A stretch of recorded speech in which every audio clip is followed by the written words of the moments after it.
If you want to get in on the action, we want to hear from you. Hit us up at Fade Route Podcast on IG, faderoutemail@gmail.com, or slide in our DMs at Twitter at FadeRouteDNZ. Questions, comments, picks, segment suggestions, you name it. We want to hear from you. Get at us, in crowd.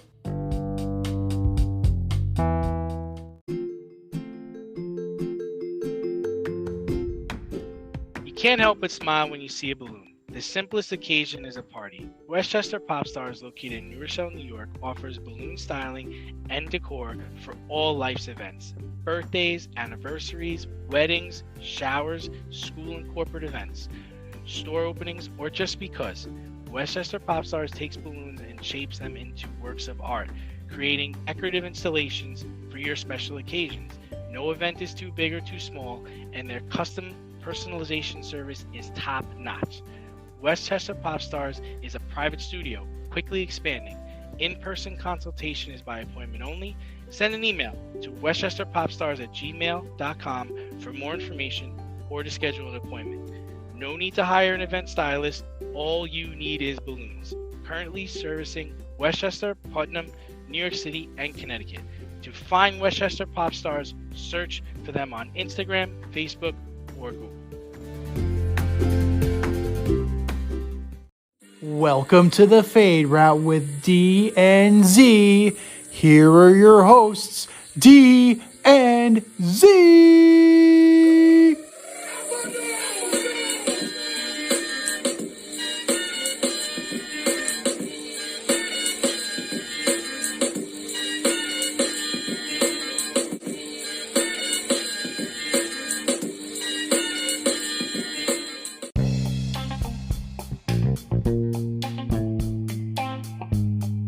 Welcome everybody to this week's episode of the Fade Route with D and Z. I am Z, and we got a great show tonight.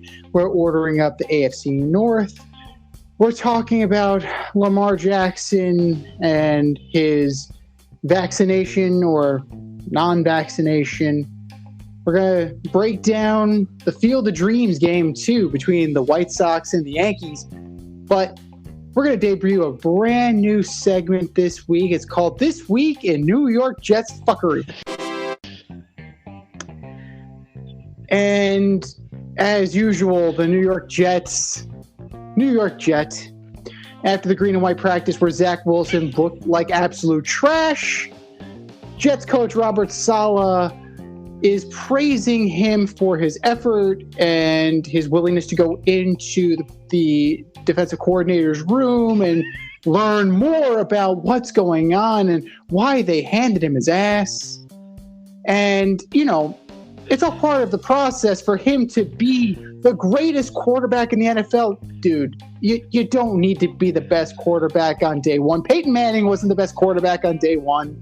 Troy Aikman wasn't the best quarterback on day. Tom Brady was not the best quarterback on day one.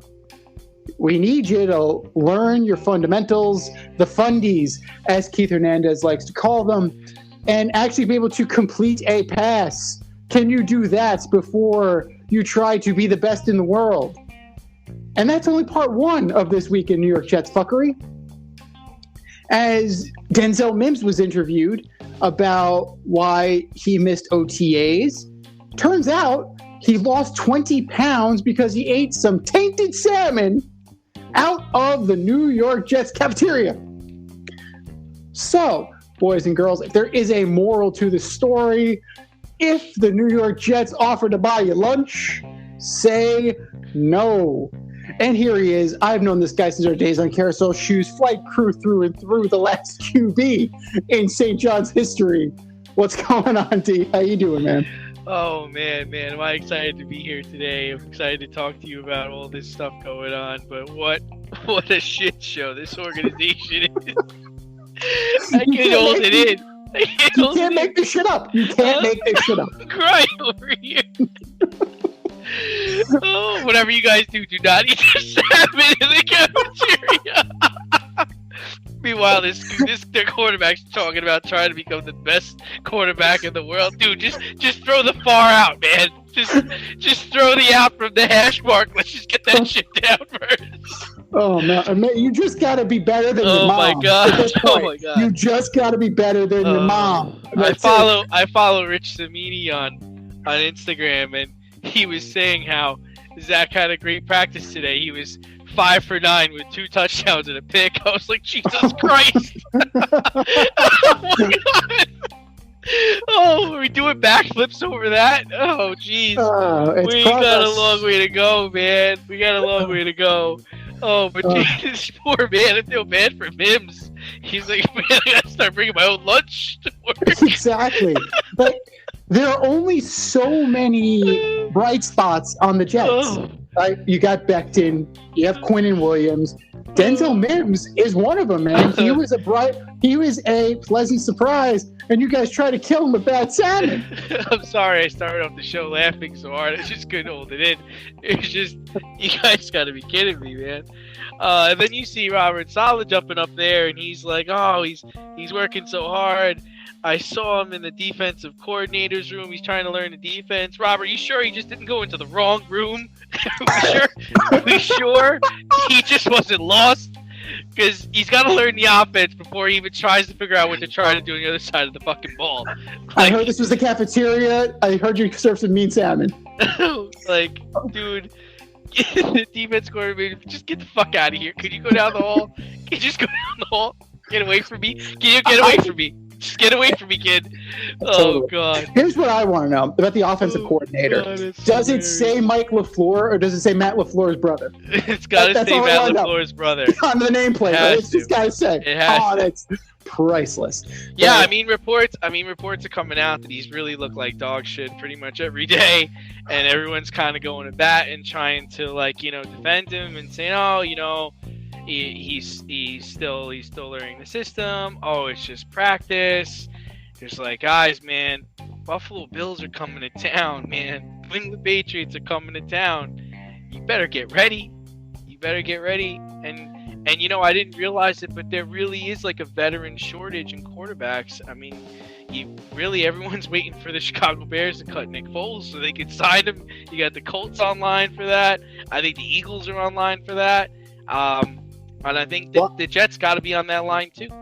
Absolutely. I just saw this crazy report today that Carson Wentz and Quentin Nelson, as of right now, are on track for week 1. So I don't even know if the Colts are on that short list of teams waiting to sign Nick Foles. If they feel that he's healing and progressing nicely and they've liked what they've seen of Ellinger and Eason, I don't know if they make that move now. If it was the doom and gloom of the 12 weeks, then absolutely, I think the Colts would be on the short list. They might be at the top of that list.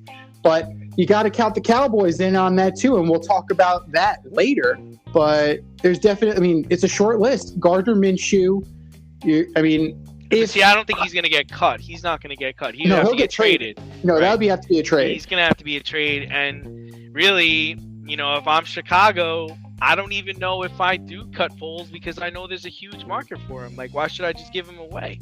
I'll play down a linebacker or I'll play down a corner just because I don't want these guys getting him for free because he's in such demand. And who's to say that I'm not going to need him because maybe Fields gets hurt or right. maybe Andrew Dalton goes down. Like, who knows? Like, and another team that could really probably use a backup is the Bengals as well.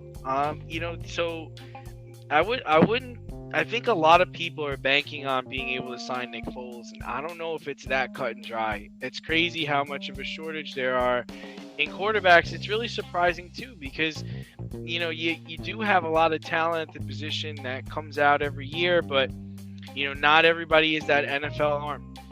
Yeah, it's true. Absolutely. And there's another guy you can watch in Philly. They signed Nick Mullins, too, as the third stringer. So either one of those guys could possibly go, too. Either Nick Mullins or Joe Flacco. Whoever loses out on the backup quarterback job might be exposed as well. So who knows? There might be a fit there. It's I heard Josh Rosen. I heard Josh Rosen. I heard he's taking a step back this year. I don't know how many more. What? I don't know how many more steps back you could take, man. You're like in the parking lot right now. Oh, he just fell off a cliff. Yeah. Oh my god! But he would be a perfect backup for Zach Wilson, though. I don't know, man. I don't know.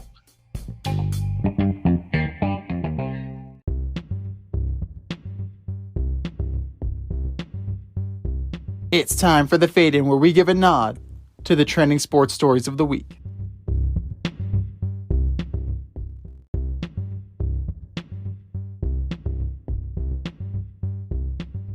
Speaking of I don't know how the New York Mets were in first place for 90 days, right? 3 solid months, 90 days, and got lapped by the Phillies and got lapped by the Braves. The Mets, in the course of 8 games, went from first place riding high to now third place and fighting for their lives. You're a Braves fan. You've dabbled with some Philly fandom. I'm a Met fan. In your opinion, are the Mets done? I mean, yeah, I do think they're done, and it's unfortunate because it's really they're a victim of their own schedule. I mean, they have 50 games left. Now, 25 of these games are against the Giants, the Dodgers, the Brewers, the Yankees, the Cardinals, and the Phillies. Like, they need to win, I don't know, probably like 18 to 20 of those games, and they're not. They'll be lucky if they split or they go 13-12 or 14-12, and that's just not going to be enough to get it done. Now, they have a lot of games against the Marlins, but they don't beat them, though. Yeah, they don't beat them, but that's not what's going to matter because the Phillies are hot right now. And the Braves, it's not Jock Peterson's batting almost 300, which is a shocker. But it's your boy, man. Come on, yeah, call about it a little bit. I do like Jock. I've always been a Jock fan. Jock Peterson fan, that is. But they're a victim of their own schedule. They can't score runs. Lindor is hurt. Gosh, would you please agree that this was a terrible signing? You're not ready to crow about that yet? You're not ready to admit that was bad? It's bad. They got to go get another shortstop to play shortstop the same year they signed this dude. Here's why it's not bad. You didn't give anything up. You gave up Andres Jimenez and you gave up Ahmed Rosario. But you paid him. You paid him. Yeah, you did. You paid him 10 years. Sit in the dugout and root on another shortstop because he's injured. But he was playing like trash before he got injured anyway. Like, it's not like they're missing out on a lot. That's the worst part of the whole damn thing. It's almost better that he isn't playing, because if he was playing, it'd be worse. He'd probably be batting like 202 right now, or 213, or some bullshit like that. Well, this is exactly what I told you months ago when we were talking about how well they were playing with the reserve players in the starting lineup. They were going to come back, the starters were going to come back, and it would go in the toilet. It's exactly what I told you. You can't tell me that I didn't tell you this. Conforto is having a down year, which is good for the Mets because they can sign him cheap. McNeil has lost his way at the plate. He used to be a doubles machine, aggressive contact hitter. Now he's just trying to hit home runs. That's not who he is. If that is what you're doing, you have lost your way, son. Listen, if we're looking at the Billy Bean method of baseball, we're looking at the numbers. The Braves should win this division. They're plus 66. The Mets are negative 16. The Philadelphia Phillies are negative 10. The Mets are 3-7 in their last 10 games. Good Lord. They're having trouble beating the Nationals, who traded all of their players away. So, I mean, yeah, it's pretty bleak. We know that most likely only one team is coming out of this division. Oh no, it's guaranteed because it's going to be the Padres and the Dodgers. If the season ended today, it would be Padres Dodgers in the wild card game, which would be must see TV. Right, and for me, I mean, I'm a different kind of fan, right? So I look at a situation and I'm like, would it be nice for the Braves to make the playoffs? Sure it would, but I don't expect much from them because they lost their best player. they lost one of their best hitters. So if they got into the playoffs, who are they going to beat? Milwaukee, who's plus 93. They're going to beat the Giants, who are having an all decade season right now. They're going to beat the Dodgers, who just got Scherzer, for fuck's sake. Like, they're not going to beat any of these teams. They're not going to make any noise. So, if they do get in, great. But I'm not really, really going to bat for them. But no, the team, in my opinion, the team that is in the best position right now is the healthiest team, and that is the Philadelphia Phillies. If you look at the Mets, say what you will, Lindor is out, DeGrom is out, Syndergaard is out. They're going to use him in the bullpen, and what did I say to you in the production meeting? One pitch warming up, the dude is done. Don't even waste your time with this fucking guy. He wants to bike around Union Square, going for bone broth and fucking free-range eggs. Just go do what you got to do, Noah. Just stay the fuck away from this team. So that's, I think I made it abundantly clear about how I feel about Mr. Syndergaard. But the Mets are down impact players, and now Javi Baez is hurt. Javi Baez was not enough. We've discussed this. Rich Hill was not enough. Taijuan Walker is regressing. The pitching carried them. They can't do it anymore. They just can't do it anymore. So I get that. This team needs to hit. The coaching change didn't really do much. They're mediocre at best. Their GM said they're mediocre on WFAN today. The team cannot keep going on pitching alone. And they don't score. With a team that has credible offensive players at every position, are they superstars? No. Are they representative major leaguers that can be credible? Yes, absolutely. And for them to only slug 380 and to only have a 312 on base percentage, 312. I think that was Edgar Martinez's career batting average. Like, this is a fucking joke, and changes need to be made. It's too late now. In a terrible division, like this was the year. I mean, they had a 6-game lead a couple weeks ago, man. It's like it's not excusable. But now anything can happen. Just as the Phillies got hot, the Braves can get hot, the Mets can get hot. That's what this is going to be. It's going to be who's hot last. It's the train race at Yankee Stadium. It's just 3 horses right now going down the stretch. Right now, because the healthiest, I have to bank on the Phillies. The Mets, just watching them on a daily basis, you have to think that they're going to be the 3rd horse in this race. But stranger things have happened, and teams can bottom out. Injuries can occur. You can run through a bad patch of play. That's the beauty of baseball. Like, that's baseball, Susan. That's life. But kudos to the Phillies for staying in it. Kudos to the Braves for staying in it. They easily could have packed it in after Acuna got hurt. How many injuries, especially to that rotation, can the Braves withstand? Yeah. So that's brutal too. So credit to all 3 of these teams. It's going to be an interesting September. I think we can agree on that one. Definitely. Another thing we can agree on is that the San Diego Padres, in some form or fashion, are going to be in this playoff race. And they are making an interesting move as Fernando Tatis rehabs from his 3rd separated shoulder of the year, which is mind-boggling to me. He's rehabbing as an outfielder. Is this crazy enough that it's going to work? Or is this just desperate to get his bat in the lineup? Yeah, I guess it's definitely not a sexy move, right? You want one of your most skilled players, one of your most popular players, playing shortstop position or playing a key role in the infield.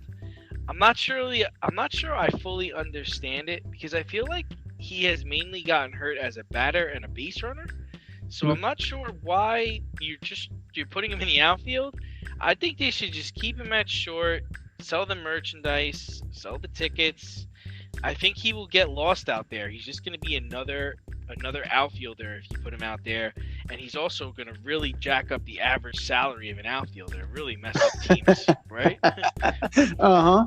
Oh my goodness. Well, if it's prorated, right, just based on the time he was out there in the outfield, it might not mess with the numbers that much. Yeah, but an agent's going to be like, well, I mean, my client is looking for closer to Fernando Tatis numbers. They both play left field. I mean, that's what's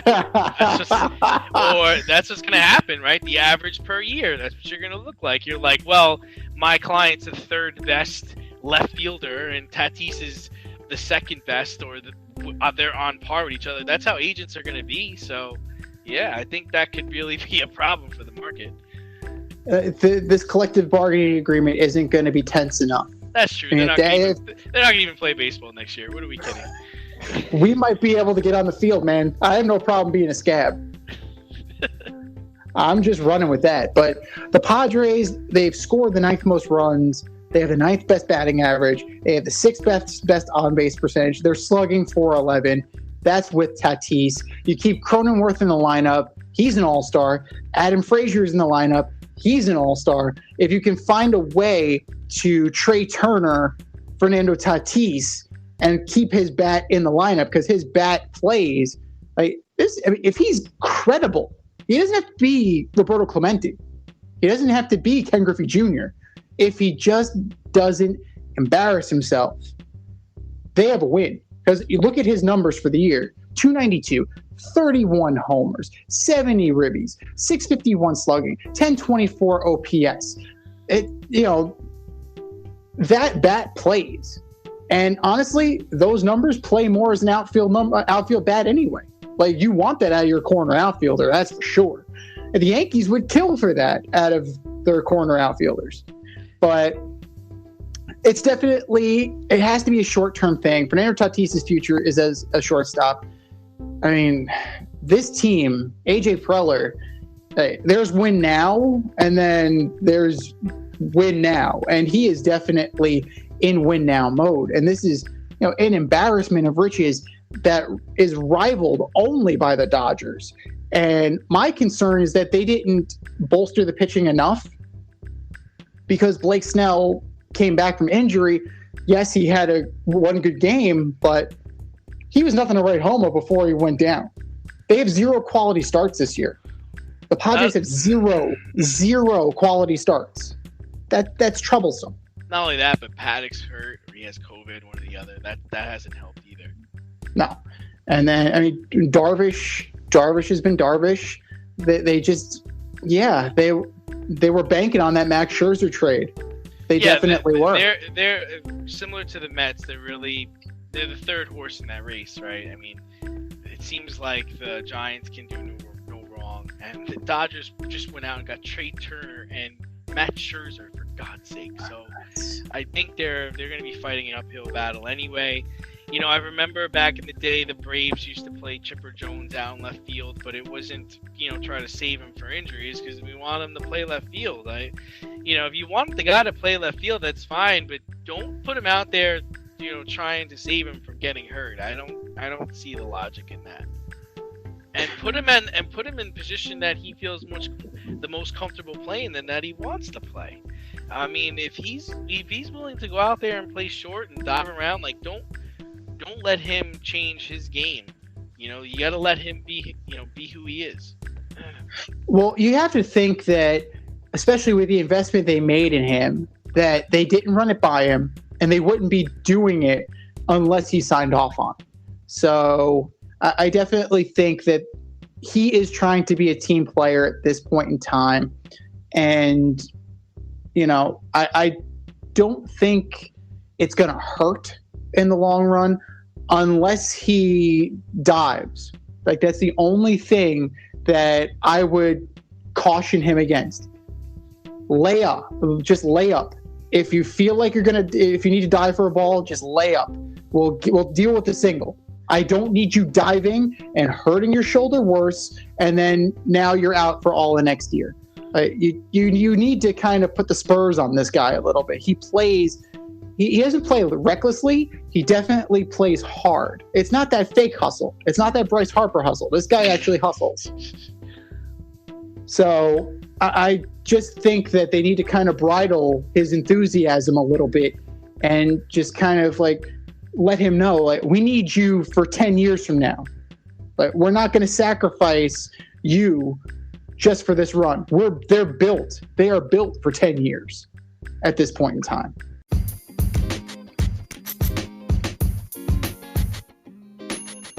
Your favorite podcast has its own merch line now. Go to teespring.com, type The Fade Store into the search bar, and have access to our sweatshirts, t-shirts, long sleeve shirts, tank tops, and much more on the way. That's teespring.com. Type in The Fade Store at the search bar and show your boys some love.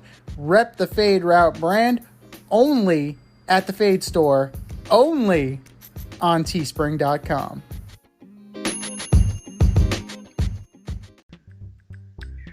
Speaking of teams that just got built, Paris Saint-Germain. We don't talk about French soccer that often on this show, and by that often, I mean ever. But they just got a major haul, bringing in one of the greatest, if not the greatest football players of all time, Lionel Messi. He left Barcelona after an ugly split, signs a 2-year deal with PSG, joins Kylian Mbappe, joins Neymar. They joined Sergio Ramos. I believe Sergio Ramos. What is this? What can we expect from this team, and what can we expect from Barcelona? Yeah, I mean, we can definitely expect them to compete for the Champions League title, right? I mean, that's what this was all about. He is the best. Any player, any fan of soccer will agree. Not a lot of people are going to take Ronaldo over him.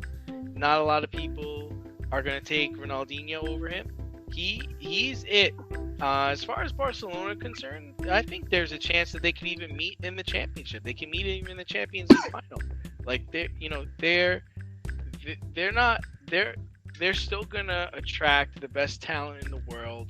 They're still gonna compete at a high level, but this definitely gives PSG a chance. Absolutely. Anytime you put that caliber of talent together, you definitely are in the running. Now, it's all a question of chemistry and whether or not their styles can mesh. As quietly as it's kept, Lionel Messi is a very good passer. He's actually more of a setup guy than he is a scorer, particularly with country ball, when he plays for his country, for Argentina. Because then you have guys like Di Maria and Higuain, and you have other players. He's a facilitator. So when called upon, he can score, but he's definitely more of a point guard if we're going to use different sport. But it doesn't look good for Barcelona. Financially, they're cash strapped, and they've made multiple bad moves for years, and this seemed to be their way out, in their opinion, just so they can get some cash infusion.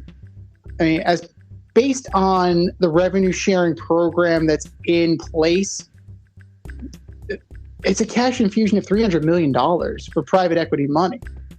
So we got to see where this is going and how it's going to be allocated in the future.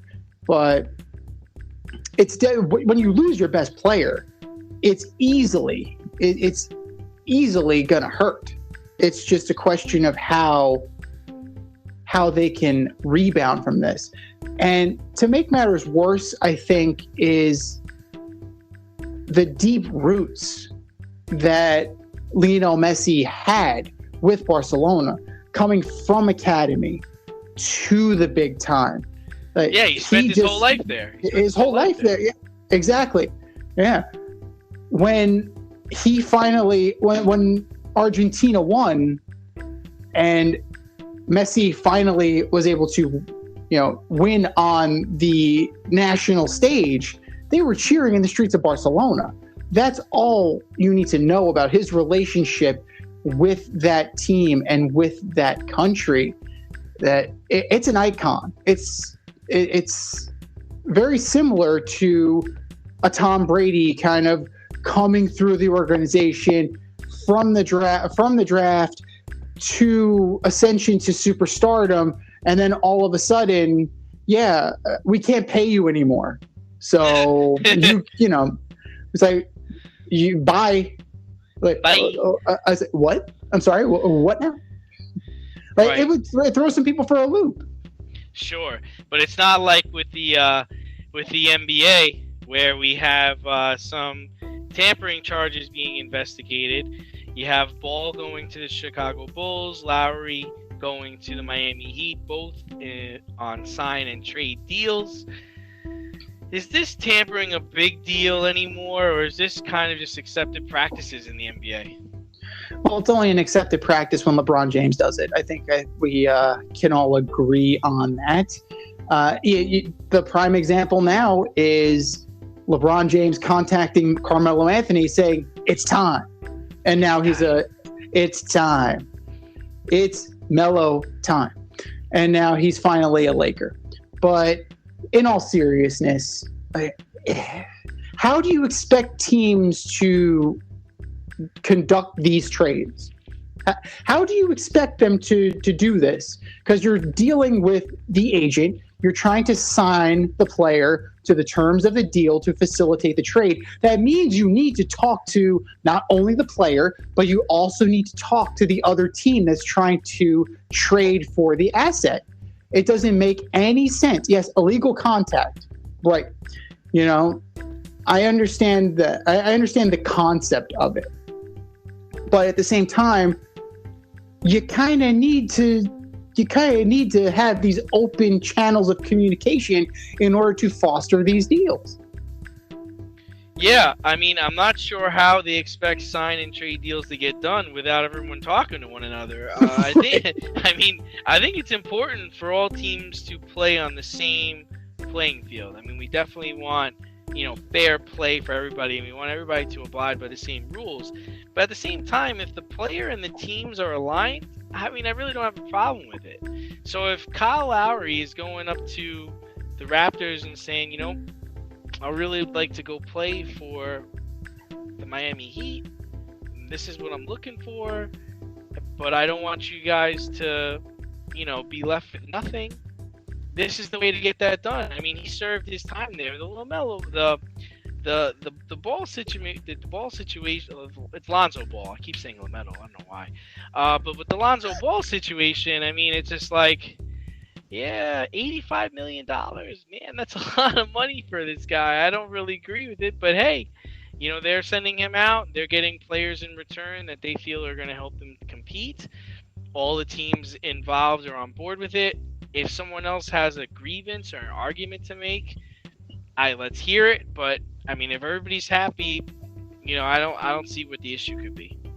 No, and realistically, the only people that can have a gripe about this are the teams that wanted Lonzo Ball, right? Or that wanted Kyle Lowry and either missed out on them or were trying to play within the rules and tried to be legit about this. So that just means your fingers weren't fast enough. Yeah, sort of, right? It's not. I can't see Kyle Lowry being like, "Oh man, I didn't know the Hawks wanted me. Why didn't you trade me there? Or why couldn't we work? Oh, you know what? I didn't know I could have went to the New York Knicks. Why couldn't we work out a trade? I don't really feel like it falls like that. These things are pretty much, talked about behind closed doors, and then they're worked out over the phones or in person, and then it goes through. And at the end of the day, the small market teams, they got return on it. You look at like Toronto and you look at New Orleans, they got return, where in another situation they might have not gotten a return. They might not have gotten the player. If you look and see what happened to Dennis Schroeder, that's a guy that would have really been excited about a sign and trade deal, because from what I understand, he declined an $85 million contract from the Lakers right before the trade deadline, which prompted them to go and trade for Russell Westbrook. And now Dennis Schroeder's going to play for the Boston Celtics for only $5 million or $6 million a year. You talk about missing that boat on that sign and trade, and that's a really good example right there. No, absolutely. And there's one thing about betting on yourself. And as a player, you should bet on yourself. But you also have to kind of read the room a little bit. And as a point guard and knowing who is available, Dennis Schroeder kind of needs to realize that, shit, I might not have a spot here. Just based on the fact, Yeah, I mean, the thing with him is I don't understand why he'd want to leave.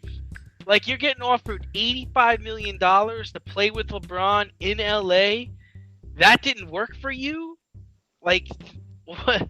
Am I missing something here? I mean, I'm really confused by him. I don't understand it, because even if, let's say he did sign that contract, right? He could have still been a part of the trade that would have probably sent him to the Wizards, but at least he would have kept his money. Now he's getting nothing. True. But he is working on a team with Jaylen Brown and Jason Tatum. He didn't go to a team that's totally bereft of talent. So this might be his opportunity to kind of see. And he's a good player. He's a good player. So he should be fine. It's just the money end of it. He got short-sighted. He got slided. No, he totally. I mean, he definitely is on a make good deal, and if he plays well enough, he'll be rewarded. And that's the basis of sports prior to free agency. That if you play well enough, you'll be rewarded. Are you in need of air care maintenance or service? I have the company for you. Air Care Technicians. They service the Westchester and Northern Bronx area and can help you with all your heating and cooling, maintenance, and service needs. Just give them a call at 914-315-1547. Again, that's 914-315-1547. Or shoot them an email at aircaretechnicians@gmail.com. These guys are the real deal, as they are veteran-owned, licensed, and insured. Make sure to tell them that D&Z sent you. Well, so you have to play well enough, but even when you do get that money, that doesn't always mean you're going to play. And we can talk about Dak Prescott right now, who's got a shoulder strain and hasn't been really able to throw the ball in practice. We're being told he's going to be able to throw the ball next week. Big deal, little deal, no deal. I also heard that he went to the Texas Rangers medical staff to get looked at, and that's never a good sign. When you send a quarterback to a baseball team regarding his shoulder. That just is not good. And that's a big deal considering who is on this roster. Garrett Gilbert, the greatest player in AF history. Yes, he led the Orlando Apollos to that Fugazi title. Good for you, Mr. Gilbert. Cooper Rush. Who? Exactly. And then the immortal Paisan himself, Ben DiNucci, who got his ass handed to him last year to where he looked scared out of his mind to be out there. So it's a big deal based on the fact that this is what's in camp for Mike McCarthy. This is what's in camp for Amari Cooper and Michael Gallup and Ezekiel Elliott, because the quarterback is going to make this offense go. And they need him to be healthy, and they need him to be productive. And without that certainty, it may end up being a long year in Dallas again. Yeah, I mean, I think it's a big deal. It's a big enough deal, like you said, where he's going to the Texas Rangers and New York Yankees for advice on the shoulder strain. And Dallas wasn't asking about the one-sided trade that the two teams made a couple weeks ago. They were asking how do we treat a shoulder strain with a quarterback? How do you guys normally deal with this with your pitchers? And basically it's really just rest. Dak is like you said, he's the most important cog in this wheel. They're not going to go anywhere without him. The only concerns I have is after just 2 days in camp, this happened. The only good news is that McCarthy's offense is not really a timing offense, but it is a rhythm offense. So they do need him out there. They do need him to be getting in rhythm with the receivers and getting in rhythm with Ezekiel Elliott. They need him in there sooner than later, but I think this is something that's going to be plaguing him all season. I don't see this going away. No, absolutely not. And you couple the shoulder with the ankle, and does this change the way he plays? Because Dak Prescott was a mobile quarterback. He is a mobile quarterback. Now, does this force him more into the pocket? And if so, how does that alter McCarthy's game plan? I was thinking the same thing, actually. I was actually thinking the same thing when I was watching him in camp and he was moving gingerly around. You know, I don't know. I don't know if he's going to be able to go out there and run on the corners or, run up the middle when it opens up. I don't think he's going to be that same player anymore. I do think there's just going to be a little bit of fear there. There's just certain things you just don't forget. And he can't afford to be taking big licks in the open field. No. And if anything, it may, for all the negative, this may also be a positive in that he is actually going to learn how to be a quarterback. And what I mean by that is, if it's not there, throw it away. Yeah, Mike McCarthy's got a good offense. I'm not a big fan of his coaching style, and I do think they should have won more in Green Bay while he was there. But his offense works, especially with a really talented running back.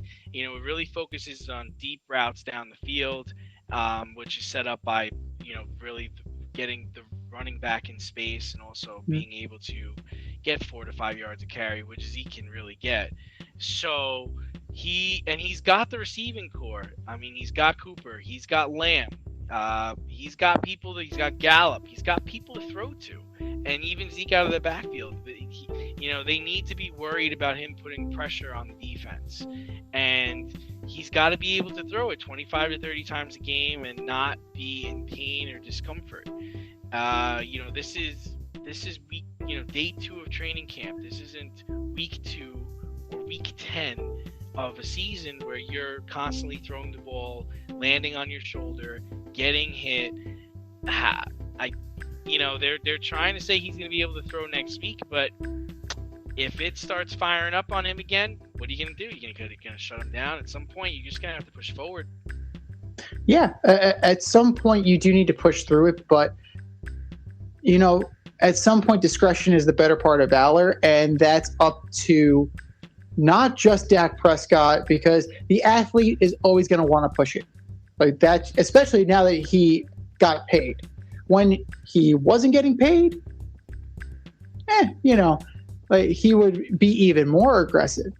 But Mike McCarthy can kind of, now's the time, rest him, just baby him along, ginger him along, and make sure that shoulder is healthy, because this team has playoff aspirations, and in this division you probably won't get buried early. That's the other thing.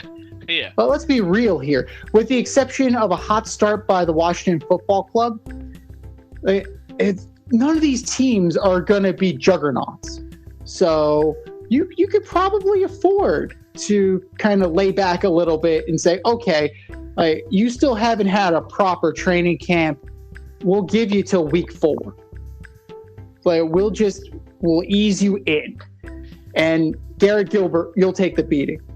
So it's sometimes it's better to lose the early battles to win the greater war. And this feels like that kind of situation. Yeah. But similar situation, but in terms of health, but losing the battle to win the war, Lamar Jackson. Still non-committal on whether or not he'll take the COVID vaccine. He's gotten COVID twice. Are you kidding me at this point? Seriously? Yeah, I mean, COVID is a touchy subject when it comes to the vaccines with people. You have to just respect everyone's decision on whether they want to get it or not. However, football always preaches about family. And Jackson is clearly prone to catching this virus, as this is the second time he's gotten it, which also means he can spread it. Mm-hmm. So if you're going to do if you're not going to do it for yourself, you might want to consider doing it for the guy sitting next to you in your locker room, or the 70-year-old staff member who goes home to a wife who has a compromised immune system. This is much bigger than him right now. And I'm not saying I'm not saying athletes have to get it, should get it, or whatever. I hope he's taking those things into consideration, because this is the second time. Well, what's it going to take for you to realize that you probably should get the vaccine, because for some reason you're able to catch this thing and you're able to probably spread it to other people. Apparently, he's been hanging out with Gleyber Torres. That guy. But it's seriously 6 home runs this year. What a joke. Yeah, well, he's had 3 cases of COVID at this point. Yeah, poor guy. So I mean, it's crazy. But to further your point, you do it for the person next to you. You're also going to do it for the team as a whole, because they're not fucking around this year with the schedule. There isn't going to be a week 19. There's not going to be a week 20. It's like, this is what we're doing. And if you can't suit up, you're forfeiting the game. Like, they're not messing around this year. So it is selfish in the grand scheme of things, right? Because you're playing, 53 guys, you're a unit, you're a family, and you, as the starting quarterback, are the most important. You're the head of the table. You get the big piece of chicken. And for you to put your team's season potentially in jeopardy because of, whatever you may believe in, and you're entitled. Yeah, right. Whether it's religious, whether it's political, whatever it may be, like, you're entitled to your opinion. But at the end of the day, if you're going to be in this situation, there are going to be consequences. And are you prepared to deal with that? Are you prepared to deal with the Ravens missing the playoffs by 1 game, losing the division to the Steelers because you had to forfeit a game because Lamar Jackson had COVID? Like, can you stomach that? If you can stomach that, vaya con Dios. Like, you're a better person than I am. But I don't know. I think there's going to be internal pressure to get this done. And same thing with Kirk Cousins. Like, Kirk Cousins has been coy regarding his COVID status. And, you're the leader.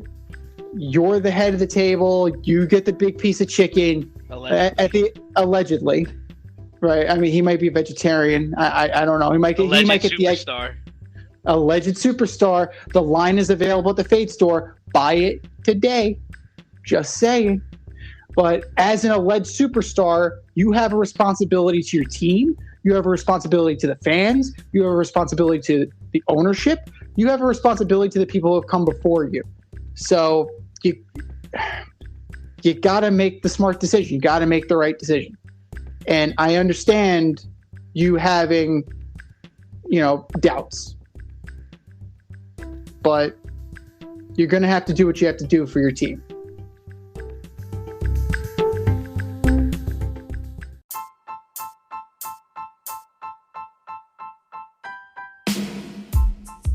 It's time for the mail route on the Fade Route. If you want to join us, email faderoutemail@gmail.com. Questions, comments, picks, you name it. faderoutemail@gmail.com.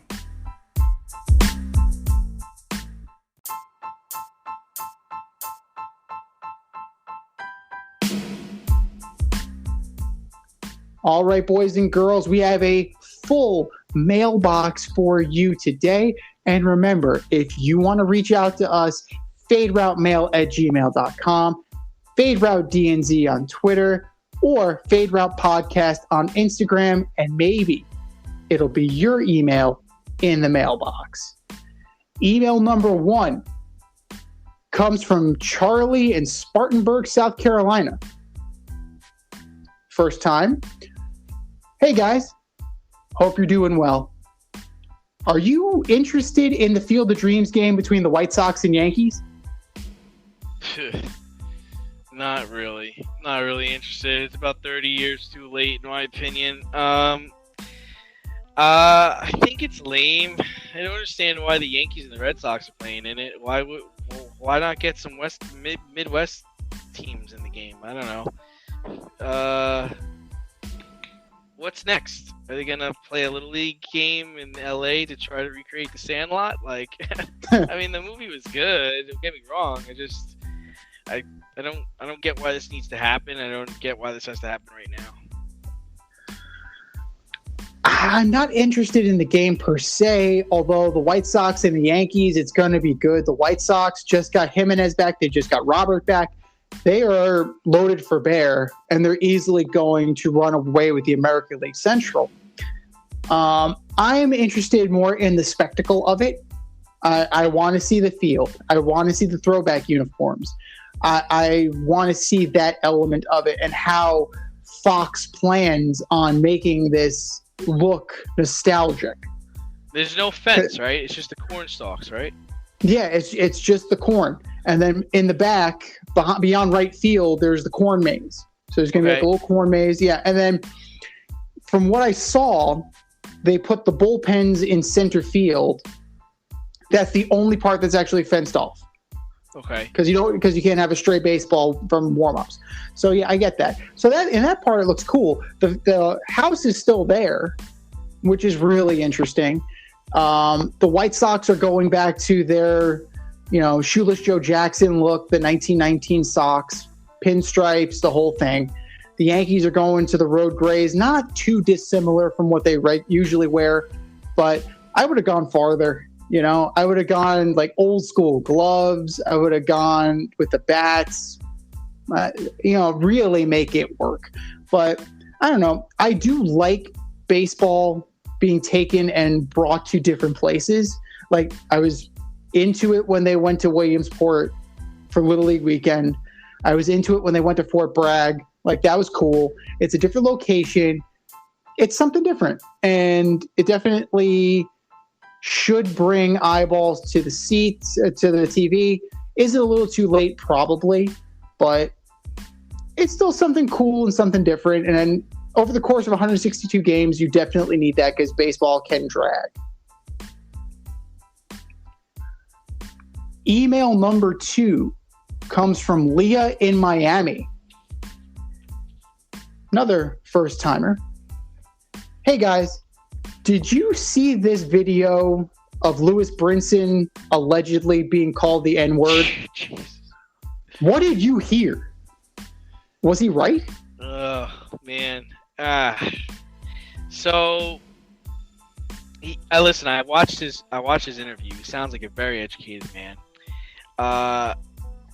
He didn't hear it in the moment, but he says he's watched the video about 50 times, and he still hears the N-word every time.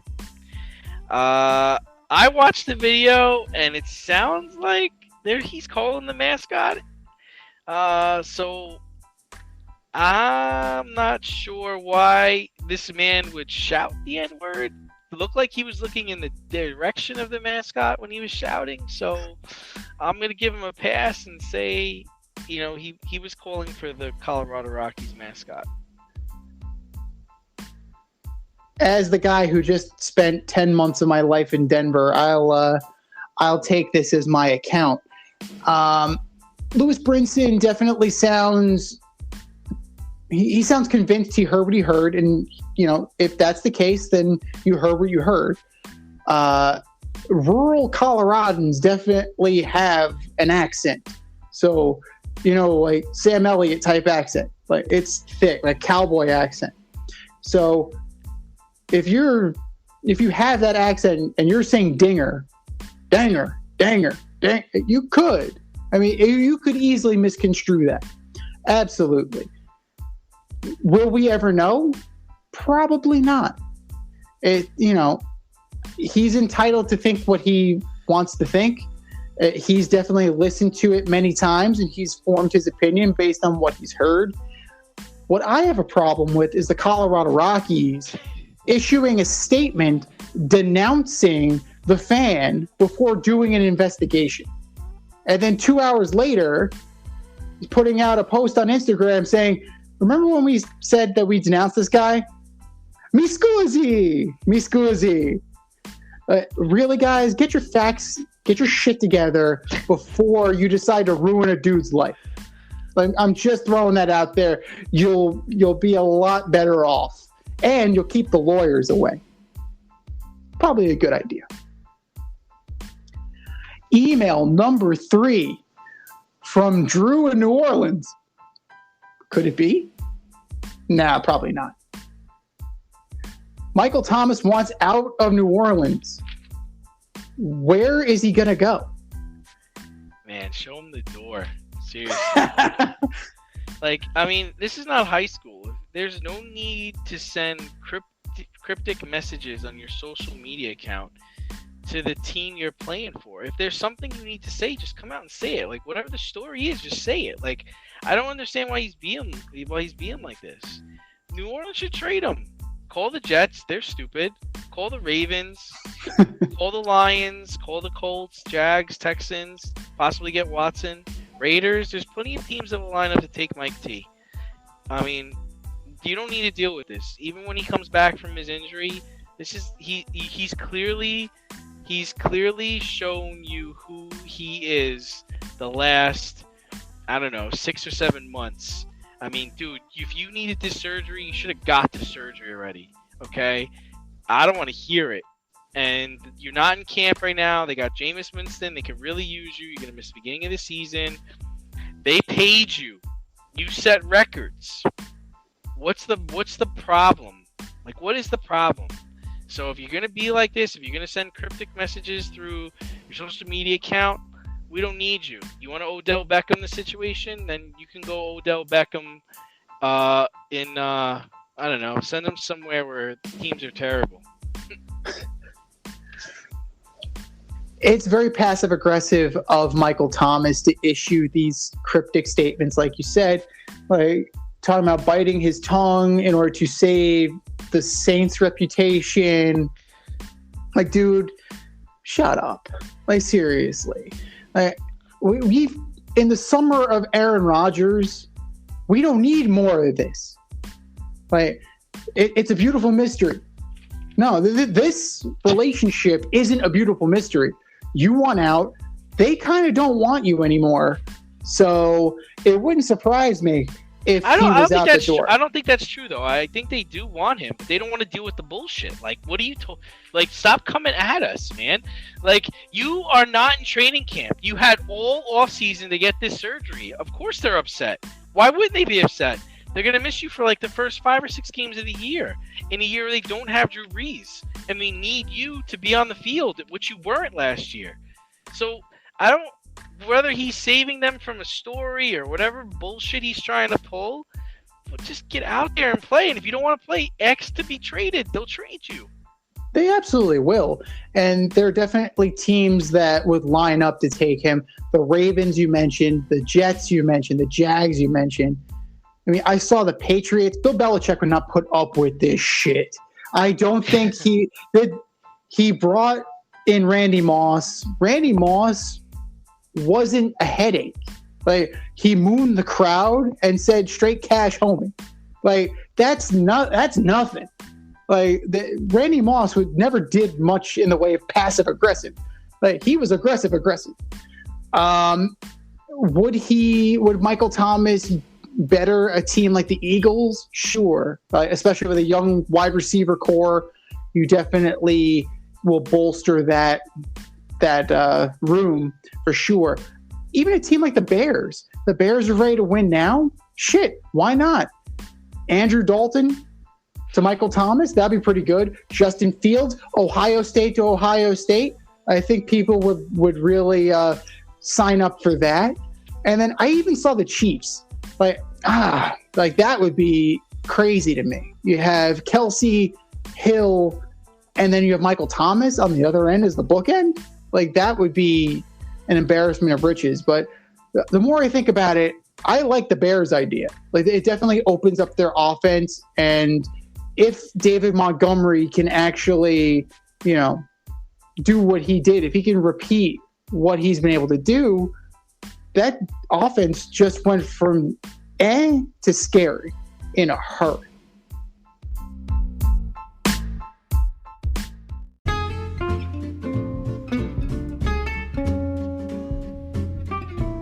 I'm getting hungry over here. Should have cooked up some dinner. And if you're looking for a new cooking show to binge, check out As You Eat It on YouTube, hosted by me, Chef Z. I invite you into my home and show you what and how I cook when I'm off the clock as a chef instructor.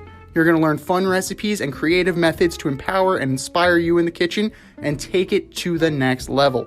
Cook how you want to cook, eat how you want to eat as you eat it. That's As You Eat It, available only on YouTube. AZ, you eat it. Check it out, and let's get cooking.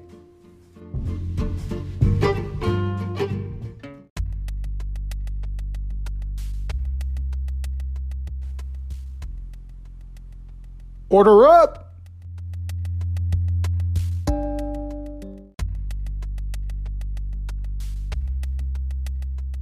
All right, boys and girls, you know the drill.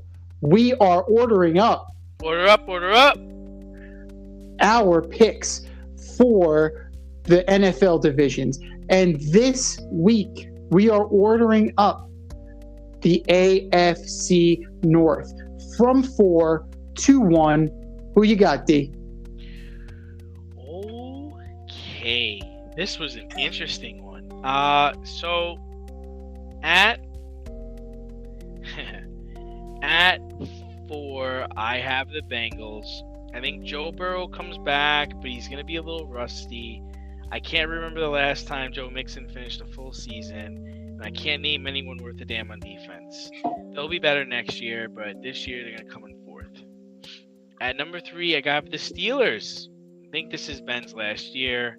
I do not believe in their offensive line, their wide receivers, or their ability to run the ball, despite the fact that they drafted Harris from Alabama. The defense will keep them in 3rd. Number 2, I have the Ravens. The defense is good. J.K. Dobbins and Gus Edwards will run the ball efficiently with Lamar Jackson.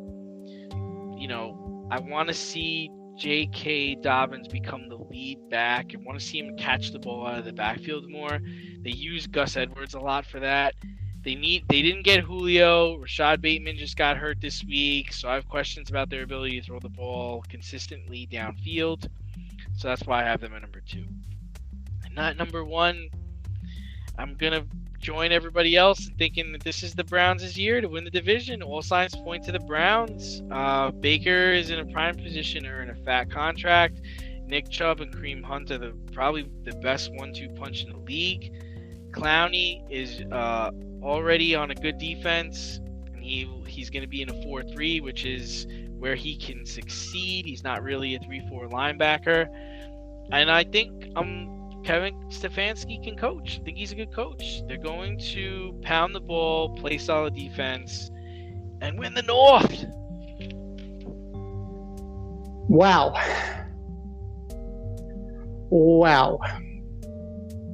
We have the exact same order. Ha! Like, what? What? Are you kidding? We could not have planned this any better. But I will give you my reasons why, nonetheless, even though we agree entirely. Ladies and gentlemen, mark your calendars. As far as the Bengals go, offensively, Boyd, Chase, Higgins, Mixon, Pirine wasn't that bad when he played. It all depends on Joe Burrow. If Joe Burrow stays healthy, they'll have a better year than people anticipate, but it's still not enough. Number 4, also the Steelers. Or number 3, also the Steelers. I don't believe in Juju. An 1 year older Ben, and Ben is not what he used to be. Like, You can only rely so much on Claypool. You're changing up your running game, which is good. You drafted Najee Harris. You added to that room. No Connor. So I think it takes a step back, the offense. But defensively, they're sound. That's definitely not going to be the issue with this team. It's going to boil down to whether or not Juju can have his head on straight and he stops dancing, and if Ben can actually finish the year healthy. Because the guys behind him still aren't very good. Number 2, the Ravens. I don't know about this Lamar Jackson thing, man. Like that thing looms in the back. But they also, they signed, they drafted wideouts. They had the big fish available to them in Julio Jones. They didn't take it. Dobbins, another year of Dobbins is going to be a good thing for them. The running game plays. As usual, the wideouts leave a lot to be desired. And number 1, the Cleveland Browns are loaded for bear. If they don't win this division, if they don't earn a wild card, this is a failure. This team is ready to go right now. And they had a legitimate shot to knock off the Chiefs in the playoffs last year. Let's not forget that. And they just added Jadeveon Clowney. So the defense plays, the offense plays. Baker Mayfield is a good quarterback. I'm not saying he's going to be top 5 yet. He still has a way to go. But the stars are aligned for Cleveland. And anything less than a division title or a wild card, no, that is unacceptable. That's our 4-1. What's your 4-1? Hit us up, faderoutemail@gmail.com, Fade Route Podcast on IG, or Fade Route DNZ on Twitter, and let us know what you think. This has been the Fade Route with D and Z. Thanks for tuning in tonight. You can catch our podcast Wednesday nights on Anchor, Spotify, or wherever you listen to your podcasts. Until next time, stay faded, everyone. We'll talk to you next week. Thanks for listening to this episode of our podcast. If you like what you heard and want to hear more, be sure to like and subscribe on your favorite podcast platform. Rate us 5 stars, leave us a review, turn on subscription notifications, and tell your friends. Spread the word, spread it wide.